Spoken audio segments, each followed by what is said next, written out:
이스라엘 백성을 출애굽시키고 나서 시내산에서 십계명을 말씀해 주셨습니다.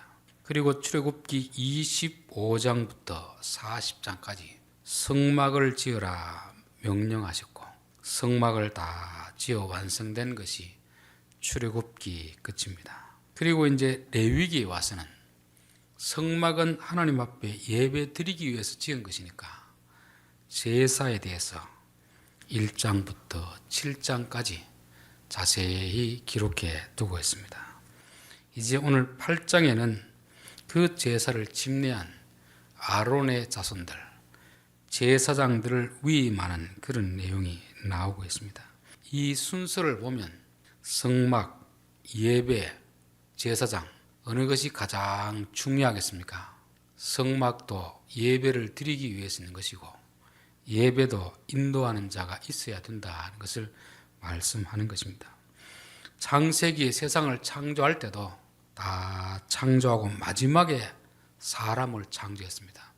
아무리 좋은 기계가 있어도 작동할 수 있는 사람이 없으면 그 기계는 무용지물이 되듯이 아무리 성막이 지어지고 제사 형식을 다 가르쳐줘도 그 제사를 집례할 제사장이 없다면 앞에 모든 것들은 무용지물이 된다는 것입니다. 그래서 교회에서 가장 중요한 것은 교회당을 건축하는 것이 아니고 예배 형식을 갖추는 것이 아니고 예배를 인도하는 리더가 어떤 사람인가, 리더가 가장 중요한 것입니다. 교회 안에도 목사 그리고 장로님들이 어떠하냐에 따라서 그 교회의 분위기가 달라지는 것입니다. 그래서 하나님은 성막을 짓고 제사의 법을 다 가르쳐 주신 다음에 비로소 제사장들을 위임하는 내용을 기록하고 있습니다. 8장 여호와께서 모세에게 말씀하여 이르시되 너는 아론과 그의 아들들과 함께 그 어복과 관유와 속죄제의 수송아지와 순양 2마리와 무교병 1강주리를 가지고 온 회중을 회막 문에 모으라. 이들을 제사장으로 세울 때 백성들 앞에서 세우는 것입니다. 물론 그 앞에서 하나님이 내가 아론의 자손들을 제사장으로 삼겠다 명령하시고 이제는 그 명령을 백성들 앞에서 위임식 행사를 하는 것을 말씀하고 있습니다. 신학교 가면 꼭 하는 질문이 있습니다. 목사가 되려는 이유가 무엇입니까? 하나님의 부름받은 소명의식에 대해서 물어봅니다. 요즘은 물어보는지 모르겠는데 저희들 때만 하더라도 신학교 가서 시험을 치르고 면접할 때는 빠짐없이 등장하는 질문이 소명의식입니다. 소명의식. 소명은 두 가지가 있습니다.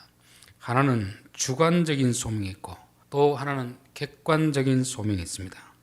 주관적인 소명이라는 것은 하나님이 내게 주신 부름입니다. 너는 목사가 되어라. 뭐 어떤 방식으로든 그건 사람마다 다 다르지만 그 주관적 소명이 있고 또 다른 하나는 객관적 소명이 있습니다. 그래서 주관적 소명이 있고 그 다음에 반드시 객관적인 소명이 있습니다.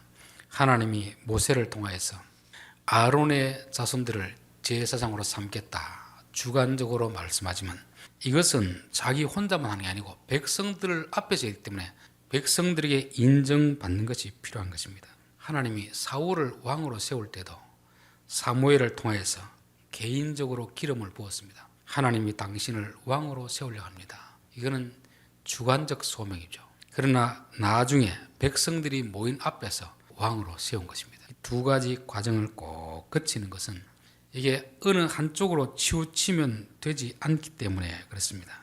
저는 어떤 일을 할 때는 항상 이 두 가지를 점검해야 됩니다. 예를 들면 목회자가 기도하다가 하나님이 교회당을 세우라 이런 소명이 들었으면 그건 하나님이 내게 주신 소명 아닙니까? 그럼 이것을 교인들을 통해서 검증을 받아야 됩니다. 검증. 하나님께서 정말 내게 주신 소명인가? 하나님이 내게 주셨다고 하면 교인들에게도 그 마음을 주셔야 됩니다. 그런 목회자가 그런 아연을 내놓을 때 교인들도 아이고 목사님 저도 하나님께 그런 응답을 받았습니다. 이렇게 해서 이제 하나가 되는 것이거든요. 어느 한쪽 소명만 받아서는 안 되는 것입니다. 그래서 저는 이제 기도하다가 보면 그럴 때가 있습니다. 내게 어떤 확신을 주는데 이게 정말 하나님 주신 생각인지 아니면 내 본능이 하나님 주신 생각으로 착각한 건지 알기 위해서는 어떻게 하면 되겠습니까? 그게 현실에서 일어나는지 안 일어나는지 보면 됩니다. 그런데 자기 생각에 분명히 하나님 주신 확신 같은데 현실에서는 그 일이 일어나지 않습니다. 그러면 그거는 뭐 개꿈이거나 자기 착각에 불과한 것이죠. 그래서 우리가 기도한다든지 무엇을 할 때 항상 이 두 가지를 점검해야 됩니다. 하나님이 내게 준 생각이, 내게 일어나는 생각이 이게 하나님의 생각이냐 내 생각이냐, 그것을 알기 위해서는 객관적인 현실에서 점검이 되어야 되는 것입니다. 그래서 신명기 보면은 내가 너희들에게 보낸 선지자가 있고 보내지 않는 선지자가 있다. 내가 보내지 않는 선지자임에도 불구하고 그들은 가서 마치 내가 준 말을 전하는 것처럼 하는데 다 믿지 말고 그 말이 현실에서 일어나는지 확증해라. 확증. 일어나면 하나님이 주신 말씀이고 아니면 그냥 그 사람이 자기 생각을 하나님의 말씀처럼 그렇게 이야기한 것이다. 그렇게 이야기하는 것입니다. 여기서도 하나님이 모세를 통해서 아론을 제사장으로 삼겠다 말씀하셨습니다. 그럼 아론의 입장에 봤을 때는 이게 점검이 돼야 되잖아요. 이게 정말 하나님께서 모세를 통해 주신 말씀인가 알기 위해서는 기다려야 되는 것입니다. 언제까지? 백성들 앞에서 위임식을 해줄 때까지. 백성들 앞에 이런 예식을 치를 때 비로소 하나님께서 그 앞에 하신 말씀이 진실이구나를 알게 되는 것입니다. 요셉도 하나님이 17세에 꿈을 꾸게 했었잖아요. 2번 꾸게 했습니다. 2번. 2번 꾸게 한다는 것이 확실하다는 말이거든요. 하나님이 주관적 확신을 주는 거하고 객관적으로 하시는 것은 좀 시간적 간격이 있습니다.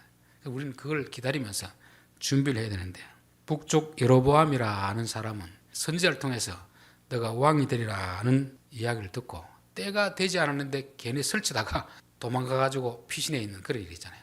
우리가 하나님이 우리에게 어떤 꿈, 소망을 주면 이게 하나님이 주신 것인지 내 생각인지를 알기 위해서는 겉으로 말을 하는 게 아니고 그것을 꼭 마음속에 담고 때를 기다리다 보면 하나님이 주신 것이라면 반드시 이루어 주시는 것이고, 때가 되어도 안 이루어지면 개꿈이었구나, 나의 욕망이 그냥 그런 식으로 표출되었구나, 그렇게 생각하시면 되는 것입니다.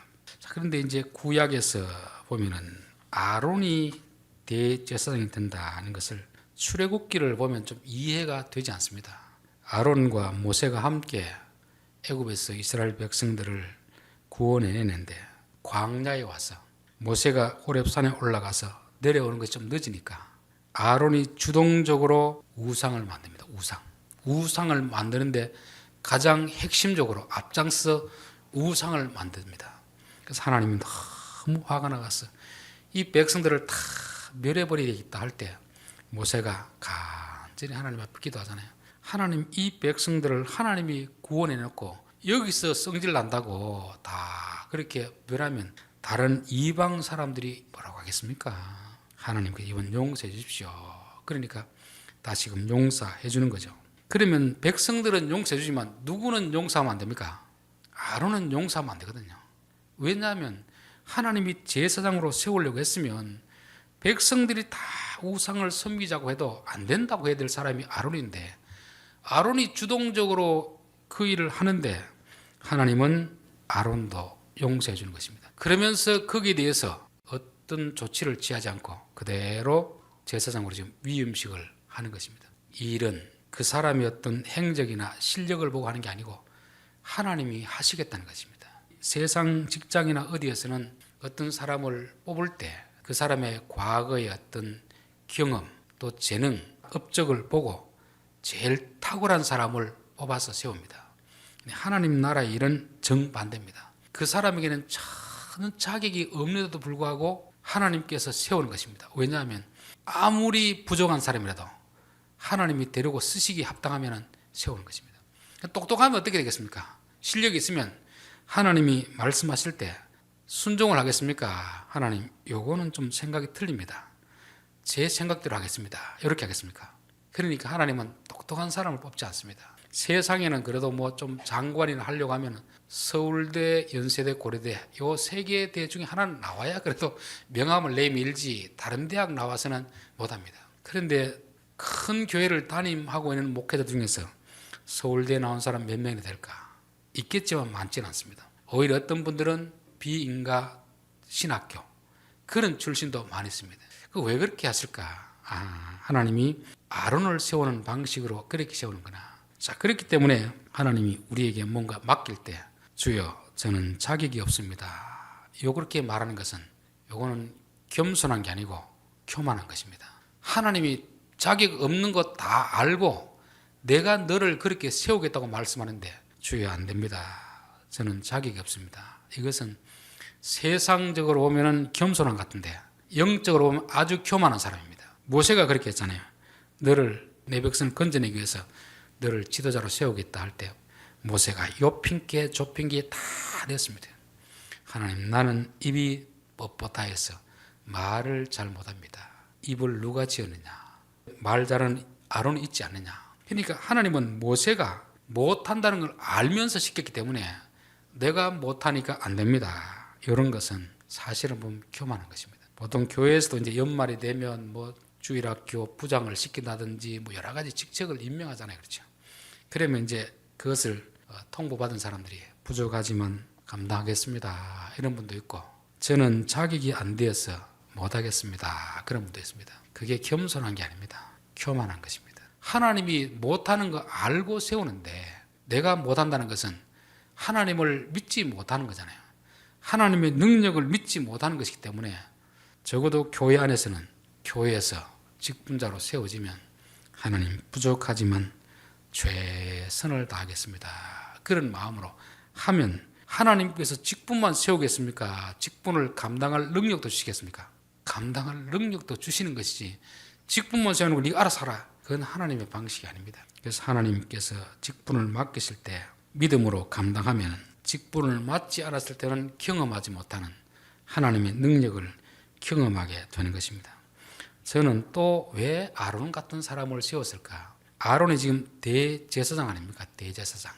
그러면 대제사장은 백성들의 죄를 하나님 앞에 가지고 와서 용서를 비는 자입니다. 아론이 만약에 죄가 없고 사무엘처럼 어려서부터 반듯하게 자라가지고 한 번도 좌우로 치우치지 않고 곁길도 가지 않는 그야말로 FM적으로 자란 사람이었다 한다면 백성들이 아론 앞에 쉽게 나갈 수 있겠습니까? 없겠습니까? 나갈 수 없습니다. 어떻게 그 집사라는 사람이 그것도 참지 못하고 그런 죄를 지었느냐? 어떻게 장로라는 사람이 이렇게 하느냐? 당장 그렇게 호통이 내려질 수 있거든요. 그런데 제사장은 대제사장이 우상을 섬기는데 가장 앞장섰으니까 그보다 더 큰 죄가 어디 있겠습니까? 제사장으로서. 제사장으로는 치명적인 약점인데 하나님이 그 부분을 덮어두시고 너가 제사장 해라 그렇게 하니까 이 아론은 백성들이 죄를 가지고 올 때 하하 나는 이보다 더 큰 죄인이었는데 하나님이 나를 용서해 주셨는데 이 사람 죄를 용서 안 해주겠나? 나 같은 죄를 용서해 주셨다면 이 사람 죄도 용서해 주겠지. 요 마음을 가지고 하라는 것입니다. 그래서 하나님이 똑똑한 사람들, 어렵게 산 사람들을 제사장으로 안 세운 이유가 바로 여기 있습니다. 그래서 우리는 하나님이 우리에게 요구할 때 부족합니다, 못합니다 할 것이 아니고 부족하지만 하나님께서 세워주시면 이 몸 바쳐 충성하겠습니다. 그런 마음으로 가면 되는 것입니다. 자, 그러다 보니까 교회 안에서는 직분자들, 목회자들, 장로님들 너무 큰 기대를 가지면 안 됩니다. 보통 보면 목사는 이렇게 해야 되지, 장로님은 이렇게 해야지, 권사님들은 이렇게 해야지. 그 나름대로 기대가 있거든, 기대. 그래서 보통 새신자들이 오면 누구 때문에 상처받겠습니까? 평신도 때문에 상처는 안 받습니다. 적어도 목회자라든지 장로님, 권사님들 하면 그래도 이분들은 교회 안에서 신앙생활 오래 했고 그래도 교회에서는 제일 믿음이 좋고 인격이 좋다고 기대를 하니까 기대가 크니까 그만큼 실망도 커지게 되는 것입니다. 그러나 우리는 목사라고 해서 장로라고 해서 권사라고 해서 신이 아닙니다. 그들도 똑같이 우리와 같은 연약한 존재이기 때문에 그들도 실수할 수 있다는 것을 알아야 되고 너무 신처럼 떠받들면 안 된다는 것입니다. 직분자들은 예수님 앞에 쓰임받는 도구일 뿐이지 그들이 주인공이 아니거든요. 그렇기 때문에 우리는 사람에게 너무 지나친 기대를 해서도 안 되고 너무 영웅처럼 떠받드는 것도 이것도 그 목회자라든지 직분자가 무상의 자리에 앉게 되는 것입니다. 우리가 또 직분을 가졌다고 해서 교만해서도 안 됩니다. 왜냐하면 다른 성도들보다 더 믿음이 좋기 때문에 세운 게 아니거든요. 아론이 지금 다른 백성들보다 더 믿음이 특출하기 때문에 세운 게 아닙니다. 그건 세상에서 그렇게 하는데 교회 안에서는 오히려 더 부족하기 때문에 세웠다. 그렇게 생각을 하셔야 됩니다. 야고보서 5장 17절에 보면 엘리야는 우리와 성정이 같은 사람이라 돼요. 우리는 엘리야라고 하면 어떤 생각이 듭니까? 우리와는 비교도 안 되는 불의 종, 능력의 종 그렇게 막 높이고 있잖아요. 성경은 분명히 그는 우리와 똑같은 사람이다. 다를 바가 없다. 단지 하나님이 들어 쓰실 때는 능력을 발휘하는 것이고 그 열왕기상 18장에 보면 뭐 기도하니까 하늘에서 불이 내려오잖아요. 19장에 보면은 이세벨이 한마디 하니까 겁이 나가지고 여자의 말이 겁이 나가지고 도망을 가가지고 하나님 나 좀 죽여주십시오. 그렇게 연약한 모습을 보이는 것입니다. 어느 것이 진짜 엘리야의 모습이겠습니까? 여러분을 봤을 때 그게 진짜 엘리야의 모습 아니겠습니까? 여자가 고함절이니까 소스레치게 놀라가지고 도망가서 막 하나님 나 죽여주십시오. 이게 엘리야의 진짜 모습이고 그 갈멜산에서 기도할 때는 성령이 그를 지배하니까 성령에 사로잡히니까 그렇게 용감해지는 것입니다. 우리도 마찬가지 아닙니까? 성령이 충만하여서 우리의 마음과 모든 걸 지배할 때는 그야말로 담대한 사람이 되지만 은혜가 떨어지면 똑같이 세상 사람처럼 그럴 수밖에 없다는 것입니다. 자, 6절 모세가 아론과 그의 아들들을 데려다가 물로 그들을 씻기고 스스로 씻는 것이 아니고 모세가 대신 씻어주는 것입니다. 우리의 죄는 우리 스스로 씻는 게 아니고 누가 씻겨주는 거겠습니까? 예수님이 씻겨주는 거죠. 이들도 죄가 있기 때문에 자기들도 죄의 씻음을 받아야 되는 것입니다. 자기들이 먼저 씻음 받고 그 다음에 백성들의 죄를 씻어주는 그 사명을 감당하는 것입니다. 내가 죄 용서받는 경험이 없고서 누구에게 죄를 씻어주겠습니까? 하나님이 모세를 쓸 때에도 모세라는 말이 물에서 건짐 받은 자라는 뜻입니다. 그러니까 모세는 어려서부터 모세야 모세하면 나는 물에서 건짐 받은 자이구나를 알기 때문에 물에서 건짐 받은 그 자가 이스라엘 백성들을 애굽이라는 바다에서 건져내는 것입니다. 그래서 항상 지도자는 내가 먼저 경험자가 되어야 됩니다. 내가 먼저 죄에서 씻음 받은 자가 되어야 남들의 죄를 씻어줄 수가 있습니다. 그래서 저는 목사가 설교하는 것이 어려운 게 아니고 설교하는 것을 살아가는 것이 어렵습니다. 그래서 목사는 말로만 하는 설교가 아니고 내게 먼저 깨달아 주신 말씀이니까 내가 이것을 살아봐야 됩니다. 살아보고 나서 말로도 설교하고 행동으로도 설교하는 이런 목회자가 되어야 되는데 그게 참 어렵습니다. 그래서 하나님이 많이 깨닫게 해줄 때마다 엄청 부담이 됩니다. 하나님 내가 이렇게 살지 못하는데 어떻게 내가 교인들에게 막 살라고 하겠습니까? 그렇지만 하면서도 저도 몸부림을 치겠습니다. 그래서 말로만 하는 게 아니고 목회자는 먼저 그 일에 본이 되는 것입니다. 앞에 있는 자가 먼저 해야 그것을 보고 교인들이 따라하는 것입니다. 말로 가르치는 건 누가 못합니까? 말로는 누구나 다 가르칠 수 있거든요.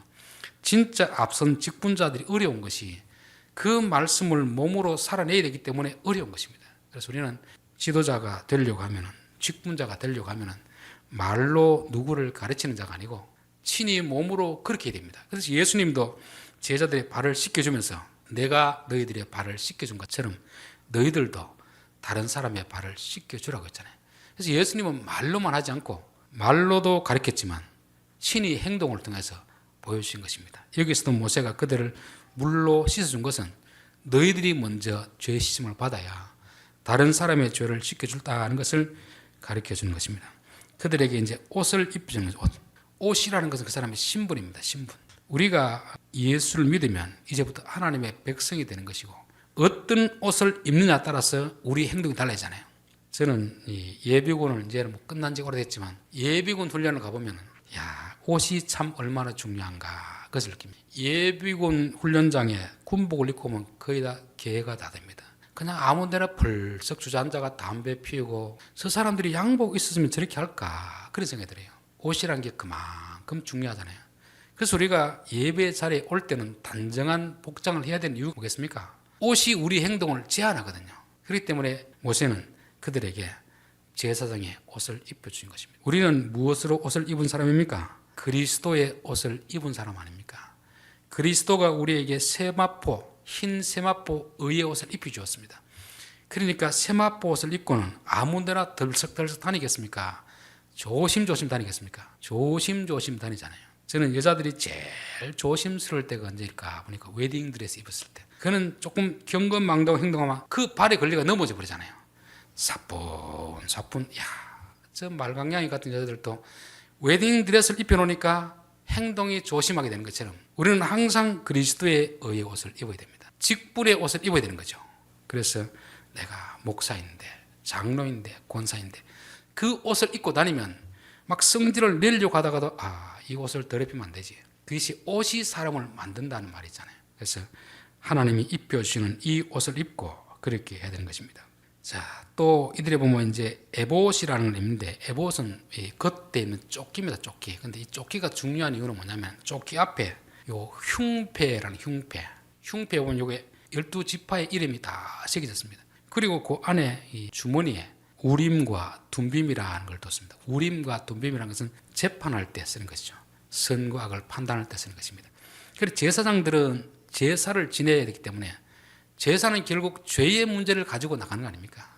죄의 문제를 가지고 나가는데 이 사람들은 무엇을 잘못했을까를 가릴 때 우림과 둠빔을 가져가는 것입니다. 근데 이것을 어디에 두느냐면 앞에, 가슴 앞에 두는 거죠. 여러분, 죄를 판단하기 위해서는 이성적으로 판단해야 됩니까? 가슴으로 판단해야 됩니까? 이성적으로 판단해야 되죠. 근데 제사장은 법관이 아닙니다. 법관은 이 사람이 뭘 잘못했는가 죄를 꼬치꼬치 따지지만 이 제사장은 가슴에 담고 가는 거예요. 가슴에 담고. 이게 마치 뭐가 같냐면 부모가 자녀 죄를 대하는 거하고 경찰관들이 아들의 죄를 대하는 거 같을까 다를까요? 확실히 다릅니다. 어떤 부모가 자기 아들이 잘못해서 학교에 불려가가지고 선생님은 그 애가 저지른 잘못을 꼬치꼬치 따지면서 어떤 벌을 주려고 하는 것입니다. 근데 부모 마음은 어떻겠습니까? 우리 아들은 저런 아들이 아닌데 계속 감싸고 드는 거죠.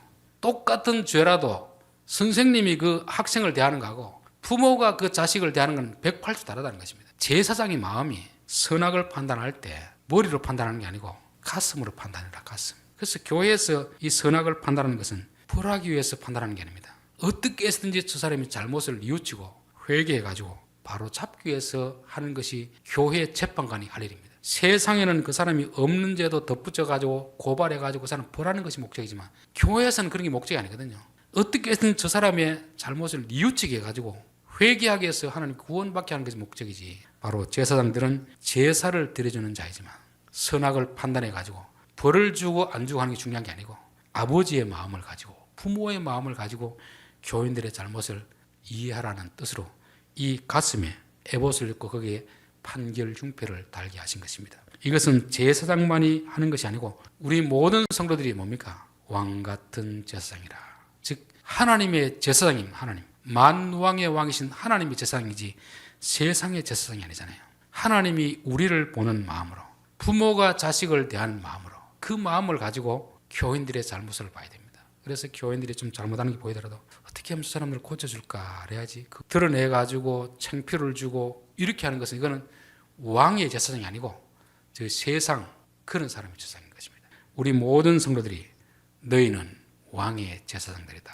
항상 그 마음을 가지고 타인들의 잘못을 보고 그 사람들이 바른 길을 갈 수 있도록 그렇게 지도할 수 있는 저희들이 되어야 될 줄 믿습니다. 기도하겠습니다.